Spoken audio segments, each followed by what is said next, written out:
हे मोगल कोण आहेत? बाबर जो आहे तो इराणहून आलेला आहे. बाबूर हा फारसी शब्द आहे, पर्शियन. वाघाला पर्शियन मध्ये बाबूर म्हणतात. त्याचं नाव झहिरुद्दीन आहे.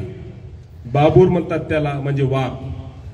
तो जेव्हा दिल्लीवर आक्रमण करायला आला, दिल्लीवर कोणाची सत्ता होती? इब्राहिम लोदीची. तो कोण होता? मुसलमान होता. आता हे सांगतात की त्यानं हिंदूवर आक्रमण केलं. तर मला सांगा, जर त्याने हे समजून आक्रमण केलं असतं की भारतात हिंदूचं राज्य आहे आणि तो आला दिल्लीला आणि पाहिलं इब्राहिम लोदीचं राज्य आहे, तो काय म्हटला असता? अरे इब्राहिम लोदी, तू तो अपना भाई यार, मेरे को लगा कोई हिंदू राजा आहे की, चलो सलाम वालेकुम जाता मैं, म्हटला का तो? इब्राहिम लोदीला मारला, तिथं सत्ता केली. आता हा अकबर, बाबरचा हा जो वंश वाढतोय, आता हा त्याचा जो नातू आहे अकबर, त्या अकबरचा विवाह ज्या जोधाबाईशी झालेला आहे, त्या जोधाबाईचे जे वडील आहेत राजा भारमल, त्यांचा भाऊ आहे भगवंतदास.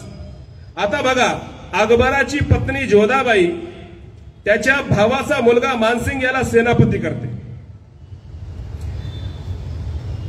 आम्ही हा विचार केला पाहिजे की मोगलांनी महाराष्ट्रातल्या कोणत्याही मुसलमानासोबत रोटीबेटी व्यवहार केला नाही. आम्ही त्यांच्या सैन्यामध्ये सरदार नव्हतो, त्यांच्या मंत्रिमंडळामध्ये नवरत्न नव्हतो, आम्ही त्यांचे लाभार्थी नाही आहे. आमच्या पूर्वजांनी शिवाजी महाराजांसाठी रक्त सांडलेलं आहे. आता मला सांगा, एखाद्या व्यक्तीला जर म्हटलं की तुझ्या दुसऱ्याचं रक्त आहे, त्याला राग येईल की नाही?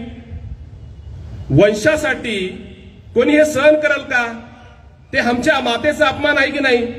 जर आमच्या मोगलाचं रक्त आहे जर कोणी म्हटलं, तर हे आमचा अपमान आहे मराठी मुस्लिमांचा. आमचा प्रश्न हे आहे की शहाजहानच्या आईचं नाव जे आहे जगत गोसाई आहे.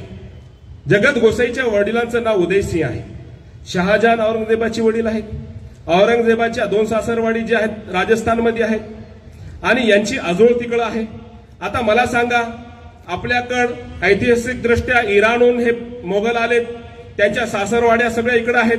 आता आईकडून एक वंश वाढतो किंवा वडिलाकडून वाढतो. आता मला सांगा, आम्ही सगळे सोरे कुठून लागतो? आम्ही ना इराणचे आहोत, ना आम्ही तिकडे राजस्थानचे आहोत. मग आमचा संबंध कुठे आहे? हे प्रश्न तुम्ही उदयसिंगला विचारायला पाहिजे, राजा भारमलला विचारायला पाहिजे. हे प्रश्न इथं काय विचारण्यात येते, का लपवण्यात येते? माझा प्रश्न हा आहे बांधवांनो, जर तुम्हाला खरंच जर द्वेष करायचा असेल तर मोगलांचा द्वेष करताना त्यांच्या समर्थनात जे सैनिक होते, त्यांच्या मंत्रिमंडळात जे लोक होते, त्यांच्या सोबत जे लोक होते, त्यांचा द्वेष केला पाहिजे. आता अकबराचं बादशाहकडे जे नवरत्न होते त्याच्यात बिरबल जे आहे, ज्याच्या गोष्टी चवीचवीने आपल्याला सांगितलं, त्याचं खरं नाव महेशदास भट आहे. आता यांचा कधी आम्ही निषेध केला का? जेव्हा आम्ही तानसेन बद्दल बोलतो, त्यांचं खरं नाव रामतेनू पांडे आहे, तोडरमल आहेत. आम्ही तर नवरत्नामध्ये नव्हतो, आम्ही कोणत्या जाती विशेष बद्दल बोलतही नाही. पण मला सांगा, तुम्ही तिकडे सेवा करायची, तुम्ही तिकडून लाभ घ्यायचे, तुम्ही त्यांची मोगलांची सेवा करायची, रोटीबेटी व्यवहार करून मोगलांचा वंश वाढवायचा आणि मराठी मुस्लिमांना दोष द्यायचा. आता मला सांगा, हा दोष का सहन करावा आम्ही? काय चूक आहे आमची याच्यामध्ये? आमचा काही संबंध नसताना फक्त सामाजिक तेढ निर्माण करण्यासाठी आणि हिंसा करण्यासाठी हे खोटं सांगण्यात येते.